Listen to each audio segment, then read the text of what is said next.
2018 نه داغي لګ خپل پوزیشن هغه په خپل حساب هغه ډیر مخکې بوتل دی.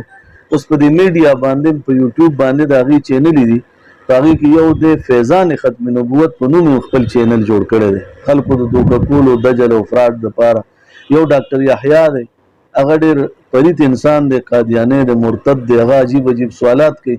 زمونږ ینګ جنریشن دغه په سوالاتو پوه نشي، نو دا غریبانان په کې وخویږي. یا نن سبا د قادیانانو د شیزان کومه فکټري چې ده په لاهور کې، دې دپاره زمونږ د پسمانده علاقو نه نوجوانان بوځي او تنخوا ورله لږه زیاته مقرر کړي، مراعات ورله ورکړي.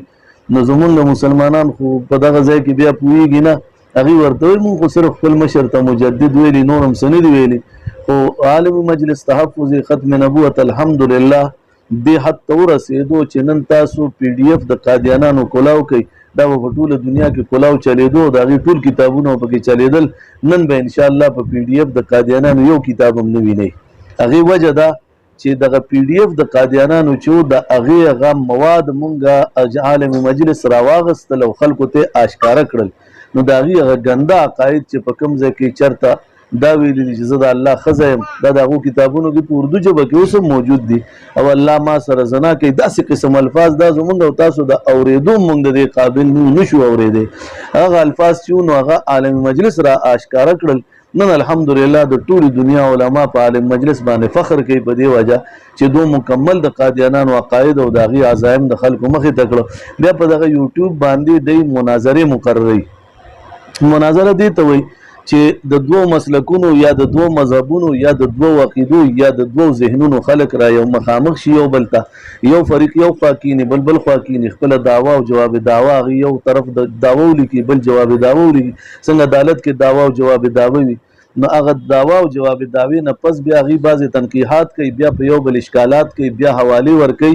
نو هغه خپل عقیده یا خپل دلیل هغه مضبوطولو دپاره قادیانانو دې دپاره دا ترتیب کړی دی چې په یوټیوب باندې خپل چینل جوړ کړی، نو ځان پکې ویډیو راولي او چې څوک یې اډ کړي نو هغه اډیو راولي، نو هغه څوک ویني نه پته هم نه وایي دا فلان کې د فلان کې ځای، نو اواز خو د هر چا جوړېدی شي.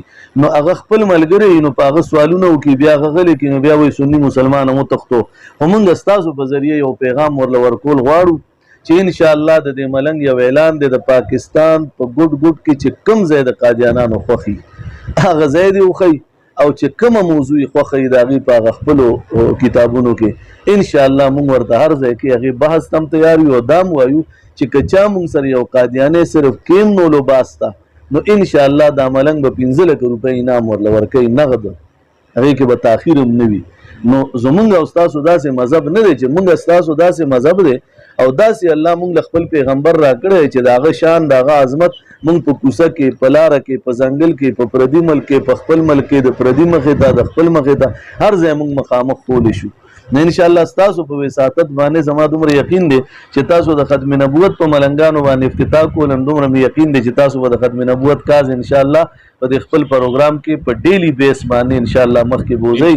او دا به زه وایم چې دا به ستاسو څه دعا قبولی شوي، نو داسې توفیق الله چاله دومره زر نه ورکوي، خو څه به قبول شوي چې الله دې مت ته تاسو راوستی او په دې طریقه تاسو روانول غواړي الله. نو انشاءالله زما یقین دی او زه به دا ووایم چې عالم مجلس ګورې دا جي ذهن کې کېدی چې د قادیانانو هر ګندي راواغستو. بل د دې نه علاوه چې کوم زمونږ د امتناع قادیانیت آرډیننس 1984 دی، په هغې کې 298 295 ABC په دغې کې چې کوم دفعات دي د هغې مطابق او د آرټیکل 3 لاندې 106 260 په ترامیمو د 1974 کې چې څومره ترامیمو کې شق نمبر 20 خصوصا دی، په هغې کې چې کم دفعات دي یا کم د قادیانانو هغه سرګرمۍ دي، په هغې کې چې کوم پابندۍ آئین پاکستان کې لګېدلي دي، قادیانانو هغه پامال کړي دي. موږ سره د هغې ثبوتونه پراته دي. نو یو وخت را روان دی، موږ حالاتو ته ګورو، موږ هغه FIR هم تیارې کړي دي، هغه مواد هم موږ جمع کړي دي، او هغه خلک هم چې کم دي یا د هغې ګماشده دي یا د هغې نه ورته څه میلاویږي، نو ستاسو په ذریعه به انشاءالله تعالی موږ په مخ کې ځو، دغه ټول به د قانون سکنجې ته راولو انشاءالله. دا فکرونه زیاتره په پاکستان کې ولې هغې وجه دا ده جي چې اهل حق صرف په پاکستان کې دي. لکه یو مونږ سره خوا کې ملک د چا اختلاف یا اتفاق وي، خو زه به یو خبر وکړم افغانستان ملک دی، هغې فتنه پرېږدي نه، هغې ته زر سر قلموي. زمون په ملک کې قانون لګ نرم دی، لکه قانون شته عمل درآمد په لګ نرم دی.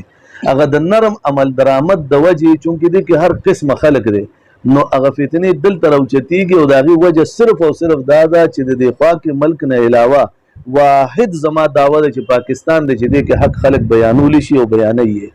بل ځای کې په دنیا کې ما ته په مکه او مدینه کې هم څوک نشي کولی چې څوک حق بیان کړي. نو چې کله حق بیانېږي نو فتنې به خامخا مخې له راځي.